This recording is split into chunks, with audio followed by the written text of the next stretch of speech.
Okay, guys, just a quick update on the Secretary's travel. I think you saw that, that he's in Lima today, leading the State Department's delegation to the Asian Pacific Economic Cooperation Ministerial meeting.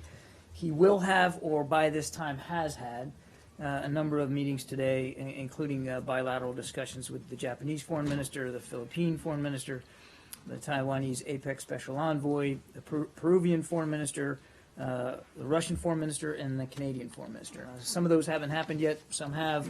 I think the team on the ground will be putting out readouts. I think they've already put out a readout of the meeting with Foreign Minister Kishida, so you'll see those rolling along.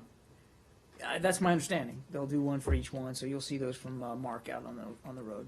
With that, Matt. Right. Let me start with my daily transition. I have nothing to update you on.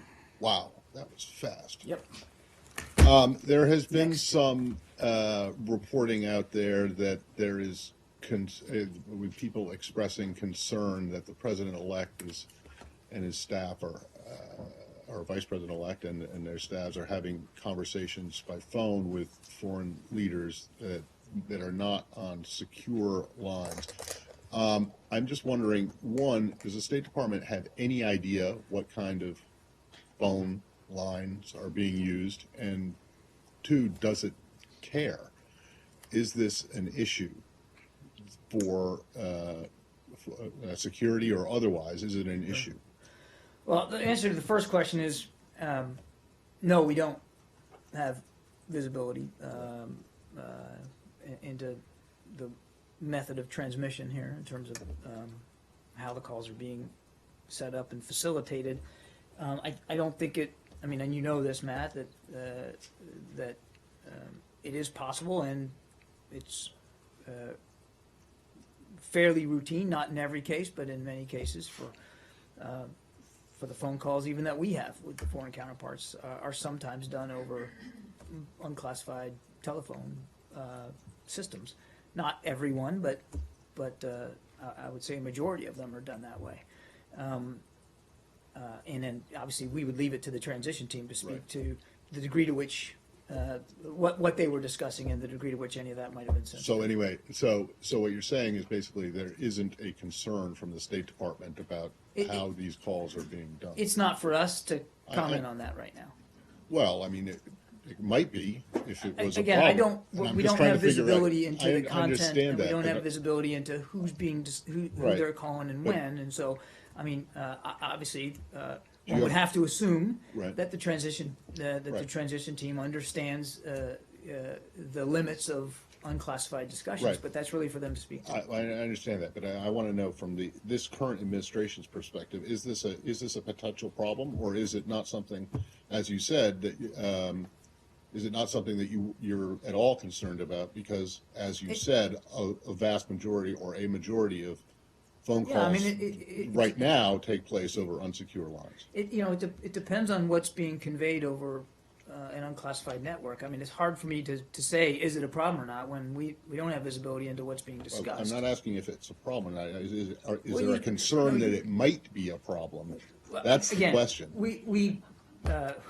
We're going to rely on the judgment of the President-elect's team to determine the appropriate All right, so I just want to make sure then that I got this straight, that it is not a particular concern of the State Department how the President-elect and the Vice President-elect speak with foreign leaders. It is up to the President-elect and his team to and determine then the nature last of their conversations with foreign sorry, leaders. Leslie, thank you. And then the last one on this. So the Secretary met with Foreign Minister of Japan in Peru. The readout that you guys sent out didn't say anything about the Prime Minister of Japan meeting with the President-elect today. I'm wondering, did they talk about that at all? Has the government of Japan been in touch with the administration about Prime Minister Abe's visit today? Well, two different questions. I'm not aware of any contact that we've had with the government of Japan in any kind of formal way about the visit, and I would just point you to the readout. I obviously wasn't there when the visit happened, so Mark gave a readout that I thought was pretty complete, and I simply won't go beyond that. Okay, so we don't know if it Well, I mean, it's just, I would have to just point you to the readout. Well, but yeah, I I know, wouldn't but go into any can we more find detail out than it's, if- I If just, it was, I mean, maybe it wasn't discussed, I don't know, and that's why it wasn't in the I can readout. ask the question, but I don't think that we're gonna go beyond the readout. Okay. Hang on, Leslie first. Were any briefing notes being shared with them at all on Japan or any of these countries? I am not. And a follow-up on the Japanese one. And you say you haven't had any contact with the Japanese regarding any issues I'm not up aware there. of any contact But with that the doesn't mean it Japanese hasn't government happened. with respect to this meeting But today. that doesn't mean it hasn't happened, right? I have no knowledge of any contact between the State Department and the government of Japan when it comes to this meeting. Yeah. Did you prepare briefing material for the Trump team or for the Japan meeting for the Prime Minister? As I said yesterday, there was no briefing materials shared with the President-elect's team. That Yeah. hasn't changed. Go ahead, Nike. Yeah, on the Abe and Trump meeting, do you have any expectation of the meeting? I know it's defined as a private meeting. Do you have any expectation? That's really for the transition team, for the President-elect's team to speak to. Do you expect that the like recommitment to a stronger alliance? Nike, you're asking the wrong guy. That's really for the President-elect to speak to. The conversations he's having, the meetings he's having, that is for him and his team to describe, to characterize, to comment on, not for us. Do you have any kind of information on when was the longest transitional contact period that we've had in recent presidential history? The longest period without contact between the transition. I don't team and have some- that kind of history. Okay. Look, it's I've been through a couple of these. Right. Now, not here at the State Department, of Right. course, but I mean, it varies. Each incoming administration has their own inner workings and their own team and organizational approach. And there's no right or wrong way to do it, and there's no right or wrong time period to put teams in place at various agencies. Each transition team has to decide that for themselves. And again, I'd point you to the President-elect's team to speak to their thinking on this. What I will tell you, again, what I said yesterday is that we are ready to receive them here at the State Department and to provide all the support that they need once they're ready for it. But it's really for them to decide that, and I just don't have the history of, Okay. each presidential administration change over the last 10, 12 years. I just don't know. I just have a quick follow-up.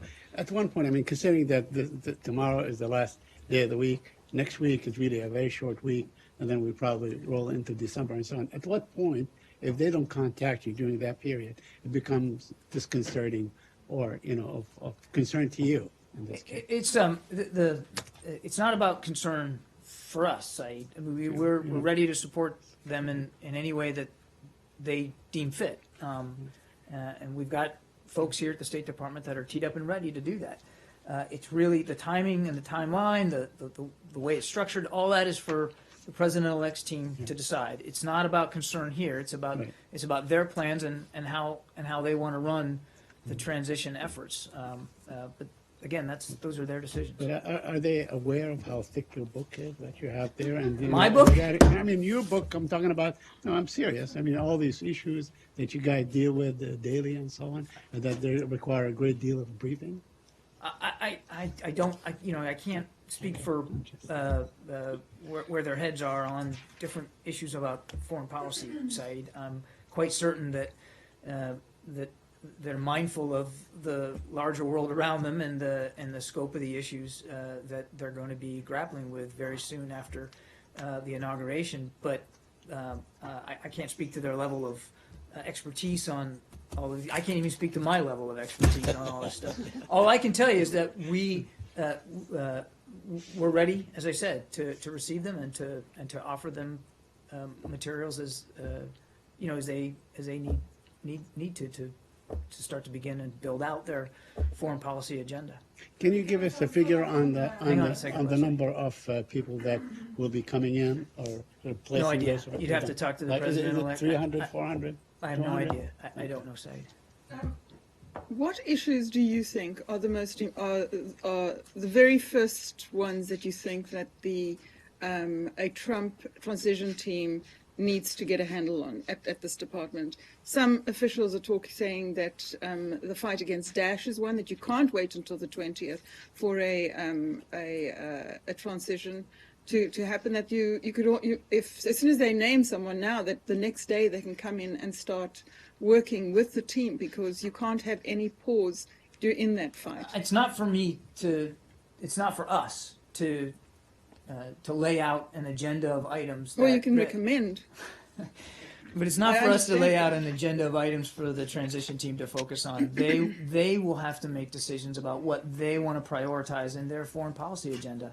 All I can tell you is that on the foreign policy agenda of the Obama administration, and the one that Secretary Kerry is committed to continuing to pursue for the remainder of time that he's in office, obviously the fight against Daesh is right up there at the top. And I think you know that there was in Berlin over the last couple of days another counter-ISIL coalition meeting. Brett McGurk attended. A good, wide-ranging discussion about our progress in that fight and also some of the challenges that remain. I would say the conflict in Syria certainly is going to continue to dominate the Secretary's time for the next 2 months. Climate change, and I think if you haven't, again, seen the Secretary's very eloquent speech yesterday from Marrakesh, I encourage you to look at that. But obviously, continuing our focus on the Paris Agreement and on climate change will remain front and center. International trade and economic development obviously will continue to be a key focus of the Secretary going forward here over the next couple of months. And then obviously the situation in Ukraine and in Europe will continue to be I think dominant on his agenda. Not to mention, and I left it off and I shouldn't have, is of course Yemen and the conflict in Yemen, and trying to see a peaceful resolution to that conflict, and just as importantly, humanitarian aid getting to so many Yemenis who are in desperate need of it. So there is an awful lot on the Secretary's plate for the next 2 months. Those are the things that he will continue to prioritize. I'm sure I missed a few. But as for what they will focus on and what they will choose to highlight, that's really for them to decide. I wasn't ready. I was thinking of issues. I mean, and I think that's why everybody's asking about the transition questions, is because you can't have people walking off the job in January 20 and just say, okay, there you go, Mosul and Raqqa. Well, that's the whole purpose. Frankly, that's the whole purpose for a transition process, is so that one team can hand off to the other context and information to help them make these kinds of decisions. Ultimately, how they approach the issues will be up to them. Ultimately, in what priority they want to put them will be up to them. But that's why we are ready and willing to receive them here and to provide them to answer any questions they have about these issues and our approaches to them and what we've been doing, our successes, and also some of the challenges that we face. So we intend to be, as the Secretary has made clear, we will be fully candid and open with them about the full scope of these issues. But again, ultimately, what they choose to prioritize is up to them. But again, that's the whole reason for a transition process, is so that you've got a couple of months there to take advantage of the experience of an outgoing team, to avail yourself of the information and context to make your own decisions going forward. Can we stand in since you mentioned it last on Yemen? Go ahead. Yeah, are we still in transition? Yeah. Okay. I understand this is similar to what it is that Saeed asked, but just in order for people to have context over the way this transition is happening compared to past administrations, are you able to share at all when it is that the transition began between the Obama, the handover from the Bush administration to the Obama administration within the State Department, or from the Clinton administration to the Bush administration? As I understand it, some members of, and this is just from talking to staff members here, as I understand it, some members, a very small number from the Obama team came to state early on within days of the election. But that it took, it's not like, it didn't happen all at once. And so the whole transition team, I think it took a couple of weeks or so before the whole transition team really kind of got up and running here. But they had a small number who came over, again, within days. But from President Clinton to President Bush, again, that's going way back. But again, that was a contested election, so it took much longer for transition teams to get into place because we didn't have a result for so long. So it really depends. There's no right or wrong approach here. It really is up to the president-elect's team to decide how they want to do this and in what manner. They have spoken to this very publicly over the last couple of days about their approach to the transition, and I point you to their comments about their confidence in the process so far. But Abigail, it is their process, and that's important to respect. It is their decisions to make about how they're going to approach the transition. All we can do from our end, as the Secretary again has made crystal clear to everybody here, is we're going to be fully cooperative and helpful, and we're going to be ready. So when they're ready, we want to make sure we are. They've got office spaces here at the State Department that are set up for them. We have experts across the agency that are fully prepared to brief them on whatever they want, and we're going to be as open, as candid, as forthright as we can, because we want to make this as seamless a transition for them as possible. Yeah. One more on transition? Yeah. The transition team had a conference call this morning in which they said that they're releasing the names of the State Department guys tomorrow. They will be coming here. Have they informed you about it? I don't have any contact to read out to you today. And secondly, has Secretary spoken to the President-elect? I'm sorry? Has Secretary spoken to President-elect? No. No. He's also traveling globally, and when the election was going on, he has said publicly that he has been hearing concerns about some of the rhetorics during the election campaign from the various world leaders. After the elections, is he hearing the same kind of concerns? I'm not going to speak for. What's the feedback you're receiving from the world leaders? I'm not going to speak to the discussions he's had since the election. We've put readouts out on almost all of these discussions. I would refer you to those readouts, and those foreign leaders can speak for themselves. But you're right. Broadly speaking, without going into individual eaches before the election, he was open about the general concerns that he was hearing from foreign leaders about the campaign rhetoric. Since the election, I think I'd have to point you to those leaders that he met with to speak to their views of it. That wouldn't be appropriate for us to do. Thank you. Could you update us on the status of the ceasefire in Yemen that was brokered in Muscat, Oman, a couple of days ago? Yeah. Hang on a second. So what I would tell you is we recognize that the Houthis have publicly committed to the cessation of hostilities, provided that all sides implement the same commitment. We also understand that the Saudi-led coalition has also expressed a willingness to return to a cessation of hostilities. We're working very hard to get all the parties now to agree to this. We have seen reports. I know today is the day that it was supposed to begin. I get that. We've seen reports that there's been some continued fighting. And again, we urge all parties, including the Republic of Yemen government, to quickly and publicly announce their support for the cessation. So we're still working this very, very hard. We want this to be done, as we've said before, under UN auspices, under the special envoy, and through his leadership.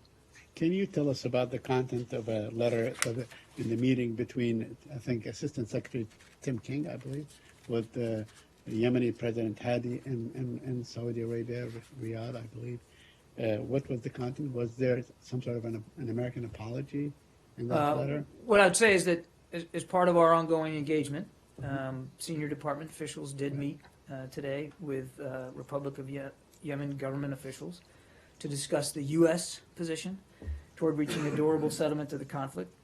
Our position, again, towards the conflict remains the same. We want all sides to return to a cessation of hostilities and to accept the UN roadmap as a basis for discussion. So Ambassador Tuller and Deputy Assistant Secretary Tim Lenderking did meet with President Hadi to convey those messages. So the Yemenis or Yemeni sources claim that the Secretary of State Kerry may have been in a bit of a hurry to conclude a deal, that it was not thought out or conducted. Do you agree with that? Was he in a hurry to conclude some sort of a deal? I think the Secretary would make no apologies for having a sense of urgency Right. here Of course. to try to end this conflict. Right. You want to call it in a hurry, fine, you can call it in a hurry. No, I mean, I'm not But saying, he they're certainly- saying. No, I know, Yeah. but obviously he has a sense of urgency here about trying to end this conflict and to doing so peacefully, and I don't, again, he would make no apology for that. Yeah. Turkish President Erdogan is in Pakistan today, and he publicly suggested in Pakistan that the West was behind ISIS in order to hurt Muslims. Quote, "It is certain that Western countries are standing by Daesh. Now Iraq, Pakistan, Afghanistan, and many others are suffering from terrorism and separatist terrorism." What's your comment on that? Do you think it's a reasonable statement? No, I do not. Could you? Do you have another question? Well, I do have, actually, I do have another question, but you think it's a completely unreasonable statement, and he's... Any such notion, I think, is just it doesn't really merit a response. I mean, the United States in particular has been at the leading edge here of countering terrorism around the world, and there's a coalition now of some 67 entities, mostly countries, that are aligned against Daesh. As I said, there was just a meeting in Berlin, a counter-ISIL coalition meeting that went through an enormous amount of progress that we're making against this group. I think the record speaks for itself. And Turkey's a member of that coalition. They too, are isn't indeed. it? Okay. My other question on Turkey. At yesterday's briefing at the Pentagon, the spokesman for Operation Inherent Resolve pointed to disputes between the U.S. and Turkey over the Turkish-backed offensive on al-Bab in Syria. The U.S. had been supporting that offensive by the Turkey's Arab allies with airstrikes. Now it's not, and some other things.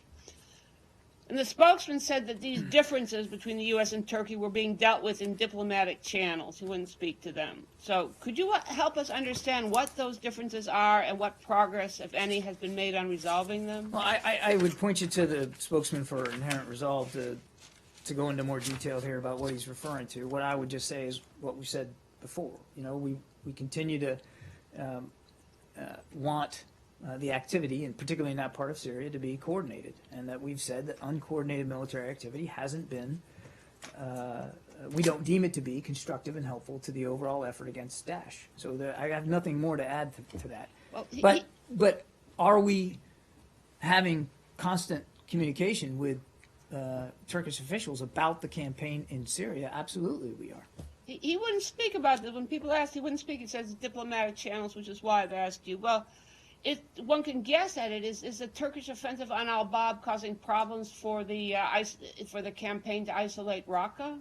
Well, again, I'm not going to talk about operational matters. I think you know that I won't do that. That is a better question posed to my colleagues at the Pentagon. What we have said here is that we continue to want coalition efforts to be aligned and arrayed against Daesh. That is the common threat. That's the common enemy. That's the purpose the coalition exists. And as I said, we just had a very useful set of discussions in Berlin about the progress we're making.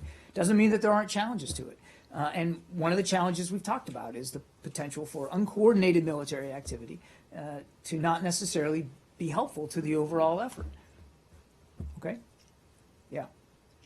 Will you take my questions today, despite my being a reporter with RT? I took your questions yesterday. I've taken them before. I have every intention of taking them today. If I hadn't thought that I would take your questions, I wouldn't have called on you when you raised your hand. I appreciate that. Thank you. Your colleague, a State Department official, emailed me the list of hospitals, which you didn't have at the briefing yesterday. The list included 3 hospitals struck in rural western Aleppo and 2 in the Idlib province within the past few days. For your information, my colleagues at RT in Moscow did ask Russian officials about the hospitals on that list. Good. The information comes from the World Health Organization, which indeed says 5 hospitals in Syria in those locations were attacked. The WHO told us that it was not their job to assign blame. But since the accusations are so serious, they must be looked into, I think. With that, I want to ask a few questions. Did you, and I mean the State Department, draw the conclusion that Russia hit the hospitals based on their location, knowing that Russia was carrying out operations in Idlib in the past few days? What I Was it said based on the yesterday location? was these hospitals, we had information that these hospitals were hit from credible aid agencies. You mentioned WHO. We know it wasn't coalition aircraft, so it either had to be Syrian or Russian aircraft. I don't know and wouldn't get into, as I never have from this podium, a specific discussion of each and every airstrike and who and how it was conducted. That's not for me to say. So, is that just to make it clear? Are you or are you not accusing both Russian and Syrian militaries of hitting the hospitals? What I'm saying is that Both. that there have been credible accounts of hospitals that were hit. Hospitals. Let's not forget that as you and I go in this little back and forth. Hospitals. Medical care facilities. These are credible accounts of them being hit. We know that they weren't hit by coalition aircraft. So that leaves only, well, wait a second, that leaves only two other potential players here. And that's either the Syrian regime or their Russian backers, are the only other ones that are flying tactical aircraft over Aleppo and have conducted airstrikes. Now, if you're asking me to tell you what kind of aircraft on each hospital and how many bombs, I don't have that information. All I was doing yesterday was saying that we've seen these credible allegations and claims, and they are extremely worrisome. Do you distinguish between, well, obviously you said you don't know which Air Force hit which hospitals, but do you distinguish between the two, or do you accuse them both together of that? I wasn't, Diane, I wasn't making accusations. I was simply expressing concern that we had seen from credible aid agencies, and I think the World Health Organization is credible, about continued Syrian and Russian-backed airstrikes in and around Aleppo, where innocent people are being killed, people that are going to hospital to get better, and they're being killed. And let's not forget that. This isn't about accusations, and I'm not making accusations.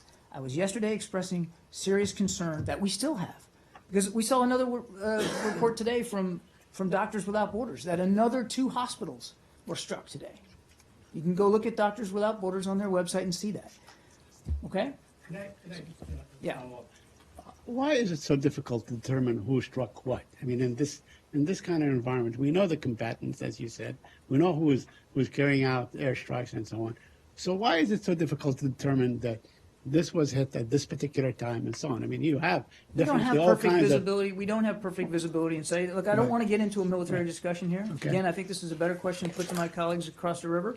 But we don't have perfect visibility on the tactical situation in and around Aleppo, or even in many areas of Syria. The military effort in Syria is dedicated to Daesh and to the fight against that terrorist group. And on those issues, on those strikes, on those operations, our colleagues in the military have been very candid and forthcoming with detail, but we don't have perfect visibility. Because apparently, I mean, rebels or opposition sources and so on, they make all kinds of claims. They claim that there is no ISIS, let's say, in eastern Aleppo. There are no militant groups and so on.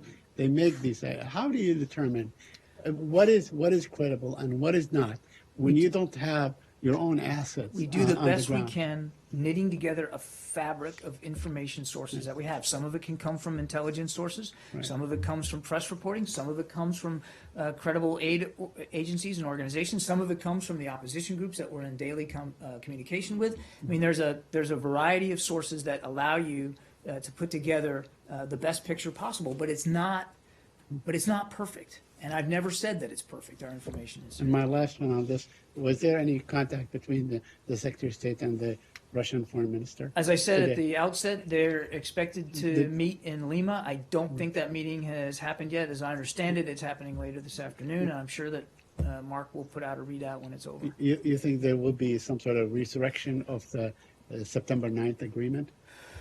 The September 9th Yeah, agreement I mean, the is, ceasefire agreement, I mean, that's that's gone. still, no, I wouldn't say that it's Completely. gone. I mean, it's still what we're trying to achieve there, Saeed, but obviously it hasn't met with success, so we wouldn't be having this particular exchange. But the multilateral discussions in Geneva continue. I think the Secretary's hope, and frankly, his expectation is that we'll be able to get there, but we'll see. So, John, your counterpart at the Russian Foreign Ministry said that Foreign Minister Lavrov would be raising with Secretary Kerry the incident, shall we say, that the exchange that happened yesterday over Syria and the hospital strikes from this room. Have you been in contact with them about this? Do you know anything about it? Is the Have I been in Secretary contact with who about this? with either the Secretary or with have any Russian diplomats been? I'm in not touch? aware that there's been any Okay. contact from the Russian side on this. We've seen tweets and press reporting that this is going to be raised in the meeting, and I know that Mark's aware of that, but the meeting hasn't happened yet, so Okay. we'll see. Can I Yep, go back to- there. oh. Thank you, sir. Since the election of Mr. Trump as the next president of the United States of America, sir, the immigrants of these countries have a lot of concerns, and as you know that there are more than 400 racism-related incidents all over the country, and we are witnessing more on the social media and on the websites. While Mr. Trump also announced to suspend the Syrian refugee program. So does this administration, the Obama administration, have some concerns if such thing happening here? Abolish what program? So Syrian refugee program? The refugee program. Yeah, Syrian refugees program. He announced Well, that look, he's going to suspend that program. The new administration, they will make whatever foreign policy decisions, whatever national security decisions they believe are appropriate, and that is for them to speak to. And I don't know how they're going to approach that or any other foreign policy challenge that will be facing them on the 20th of January. And it's not our place here at the State Department to speak for them or to characterize whatever decisions they're going to make, whether it's with taking in refugees or the conflict in Syria or climate change. That is for them to speak to. What we're going to do is two things. We're going to stay prepared and ready for when their team gets here to provide them all the information and context that they require to be informed as they make those decisions. And number two, for the 60 some odd days that the administration has left in office, we're going to continue to pursue the foreign policy agenda and priorities and objectives that we have before us, that President Obama has set in place, and that's what the Secretary is going to be focused on for the next couple of months. So I have one more on Pakistan. So the tensions at the Pak and India borders are on rise. Like 2 days ago, more than 10 Pakistani soldiers were killed at the border, while same number of Indian soldiers were also killed. So you always urge both the countries to restart the dialogue process and to solve their problems with the dialogue. But what kind of diplomatic efforts are going on from U.S. side to calm down the situation? Where both the countries have the nuclear assets and nuclear bombs, and so it's a very tense situation there. We remain in close communication with our counterparts in both countries, and again, as we've said before, urge them both to work bilaterally to try to reduce tensions. Okay, thank you. APEC? Yes.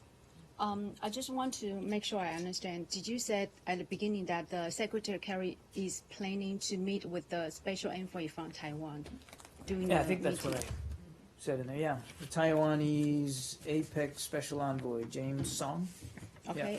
Do you have more details on that? When is the meeting? I don't know. As I said, I gave you a list of the meetings that he has today. Some of them have happened. Some of them are happening as we speak. And again, I think you'll hear more from Mark, who's out there with the Secretary. He'll provide readouts of these meetings as they happen. The only one that I know we've read out so far is the meeting with Foreign Minister Kishida. What does the United States want to get out from the meeting? What should we set? I'm not going to get ahead of it since I don't even know if it's happened, Nike. So why don't we just wait for the readout, and I'm sure Mark will provide you the context on the back end of the meeting. Okay. Could you at least give us some sense of the status of the U.S.-Taiwan relations? There's been no change to our relations with Taiwan, and there's been no change to our One China policy. I think you know that. Yeah. So as I promised Mark when he was up on the podium last week. I think I know where this is going. Yeah. I'm going to return to my line of questioning about the nuclear agreement and the IAEA finding, which is now fully public, even though it was fully public last week. Fully public by being leaked, you mean? Well, it was out there. Really, it was out there. So it's out there now for real, Yes, not a leaked copy. That's right. It finds that Iran, for the second time, was not in compliance / violated the nuclear deal by overproducing heavy water. Why? Mark last week was reluctant to call this a violation. In fact, not reluctant, he refused to say that it was a violation. And I'm wondering if that's, now that the report is public, is the administration willing to accept that this was a violation of the nuclear deal? We certainly agree with the IAEA that they slightly exceeded the 130 metric ton heavy water stockpile limit by something of 1/10 of a metric ton. And as I think Mark said, we certainly made clear to Iran that it should take quick action to resolve this issue without delay, in keeping with its JCPOA commitments. It's our understanding that they're working to do just that. Is it a violation or is it not a violation? I think, again, we agree with the IAEA that they did exceed by a small amount the heavy water stockpile that the deal requires them to have. And we have made it clear to Iran that we want to see this resolved quickly. Iran has taken steps to do just that. And the other thing I'd say is, and I know you won't fully appreciate this, but Well, you might be surprised. This in excess stockpile. I mean, one of the reasons we were able to know about it was because of the regimen that's been put in place by the deal. When we were having the debate on Capitol Hill about the deal, and we talked, and the Secretary talked about this, that that we're going to know, and so we know, and the concerns have been expressed to Iran, and they're dealing with it. Yeah, but everyone in the administration, even the president, said the other day that Iran has been in compliance with the JCPOA since it was implemented, and the IAEA has found now twice where it wasn't in compliance. Why is that? How is that? How are those not violations? Again, I'm not going to parse words here. Well, I mean, it's just calling it what it is. They, right? well, I would also say that in removing this extra, and it is a small amount, Right. that the removal itself is in keeping with their commitments under the JCPOA to, if they exceed it, they've got to get rid of it, and so that's what they're doing. And so what do? They ship it out and then they sell it, right? That's one way to do it. I mean, to find So they're to actually find, making to money find, off of violating to the find agreement. places to sell it or to transport it. So I have to. Isn't you know, that an incentive? Isn't that an incentive for them to violate the heavy water, at least the heavy water element of the Actually, I agreement? mean, our understanding is that that's a difficult task, What? and to find sell it? buyers for that. It's not. Well, you guys it's not bought a easily whole done. bunch of it. It's not not that long easily ago. done. It's not easily done. So look, And I don't want to. I'm not trying to justify them being in excess. I don't make any excuses for that, Matt. We're concerned about this, and we've expressed that concern, and we expect them to stay inside the limit that the JCPOA requires of them. So I'm not making light of this at all. But Go ahead. but this is an example of how the system is supposed to work. When they exceed, when they don't meet each of the commitments, the IAEA will know and will call them on it. Right, And but- they are now resolving it. But in fact you're not calling them on it because you're not saying they violated it when they did, and IAEA the said way they it's. slightly exceeded it. We agree with that But is that assessment. but I don't understand why you can't call that what it is, which is a violation of the agreement. I think we've been clear about our So, expectations for that. and how, and, all right, so let's leave that aside then. Going back to this, hasn't this agreement been set up in a way that if, instead of being punished for non-compliance or a violation, Iran is actually being rewarded for it because they're going to make money off of it? No, as I said, look, I'm not an expert on the heavy water marketplace, as I understand that's Well, not an easy thing to sell, and so I don't see that as an incentive to Iran in any way. I just don't. Okay, so is the United States no longer in the business of buying I'm not, heavy I water can't speak from to Iran? I can't speak to future decisions. I don't know. Well, but at the time, people said that it was a one-off. The last time it happened, it was Right. explained to I us as a know of one-off deal. I know of no decisions pending for us to Right. purchase more. But someone is going to buy it, right? Or you don't know that? I don't It's just know going to that. sit in. I don't know. You'd have Wherever. to talk to Iranian officials about what they're going to do with the excess. Saeed. A couple of questions on the Palestinian-Israeli issue. It's the same thing, we talked about it before, but it seems that yesterday, the bill to legalize, according to Reuters, the bill to legalize the settler outposts advanced in the Israeli legislature. I wonder if you have any comment on that. I know You commented yesterday and the day before, but it And seems so to you- be, and the day before. But Yeah. this is the thing. It seems to be advancing. I mean, that is not being held back. So Yeah, look, Saeed, we obviously are deeply concerned by the advancement of this legislation that would allow for the legalization of illegal Israeli outposts that are located on private Palestinian land. Israel's own Attorney General has reportedly expressed serious concerns about the constitutionality of this proposed legislation. If this law were enacted, we believe it could pave the way for the legalization of dozens of outposts that are illegal under Israel's domestic law deep in the West Bank. And it would represent an unprecedented and troubling step that is inconsistent with prior Israeli legal opinion and break long-standing Israeli policy of not building on private Palestinian property. Also- On that answer, can I just make, that's exactly the same answer that Elizabeth, it hasn't been changed since the initial vote over the weekend, has it? No, our position on this No, proposed I know legislation that, but hasn't you changed, have except not, that it's it now hasn't been, advanced and I know that, but your language hasn't been updated to reflect the new vote. I did not read with great specificity Elizabeth's transcript, as I did understand not? it. No, I didn't. Really? I didn't. Boy. I trust her, but I don't know that the language has changed. Was it? It's exactly the same. She says it's the same. All right, okay, let me thank you. just follow up very quickly. Also, the Supreme Court turned down a village request, to show documents that they do own the land and so on. I'm saying, they took 100 dunams, which is like, 25, 30 acres of land, agricultural land, from a village near Kilkidia. The point is, with the peace process and negotiations are in a coma, and there is no restraint. The Israelis are not restrained. Would you consider, like, the major power in the world, maybe being the arbiter to see what is the legality of this thing? I mean, to look into it yourself. Is that something that can be done? Is that something that can be assumed by the United States? I think we've been exceedingly clear about our view on settlements, on demolitions in the West Bank, and I just don't have anything more to add. I mean, we have been very clear, and we continue to have discussions with Israeli leaders about that.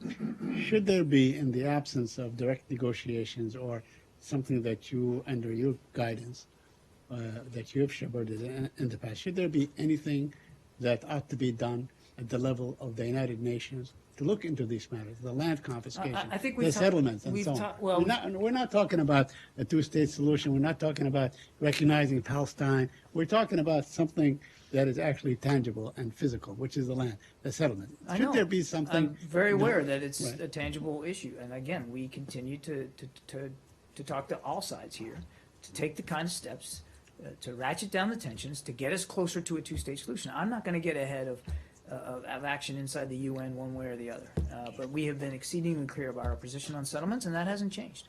Okay, thanks everybody.